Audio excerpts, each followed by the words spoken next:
आपको जानकर हैरानी होगी कि अफ्रीका के कई देशों में भारतीय प्याज की इतनी जबरदस्त मांग है कि वहां इसे लाल सोना कहा जाता है। भारत से हर साल हजारों टन प्याज निर्यात किए जाते हैं और इसके अलावा भारत से सालाना लाखों टन गेहूं, चावल और दालें अफ्रीका, खाड़ी देशों और एशिया के देशों में भेजी जाती हैं। भारतीय कृषि उत्पादों की मांग पूरी दुनिया में है।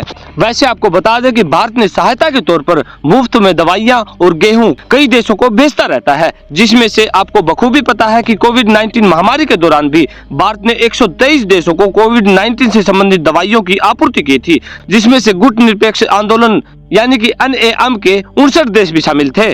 और अन्य समय में भी भारत समय समय पर पड़ोसी देशों और अन्य मित्र देशों में भी दवाइयां मुफ्त में भेजता रहता है। उदाहरण के लिए 2020 में मालदीव, मॉरिशस, मेडागास्कर, कोमोरोस और सेशल्स को चिकित्सीय सहायता भेजी गई थी।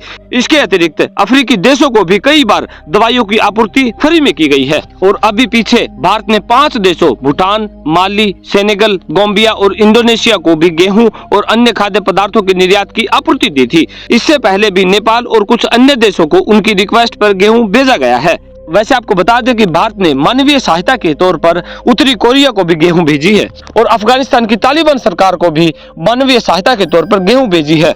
इसके अलावा रूस और यूक्रेन के युद्ध में भी यूक्रेन को कई खेप मानवीय सहायता भारत के द्वारा भेजी गई है, जिसमें से दवाइयां, चिकित्सा उपकरण, कंबल, तंबू और अन्य राहत सामग्री शामिल है। भारत ने वित्तीय सहायता भी प्रदान की है और पुनर्निर्माण परियोजनाओं में मदद भी करने की पेशकश की है। और तो और जब 2022 में तालिबान सरकार को भारत ने गेहूं के ट्रक भेजे थे तो वो पाकिस्तान होकर निकले थे और पाकिस्तान ने तो उन गेहूं के ट्रकों को भी लूट लिया था। और ये कोई हम नहीं बता रहे, ये तालिबान ने पाकिस्तान पर आरोप लगाते हुए उसने अफगानिस्तान जा रहे भारतीय गेहूं के ट्रकों को लूटा है, ये खबर तालिबान ने ही बताई है।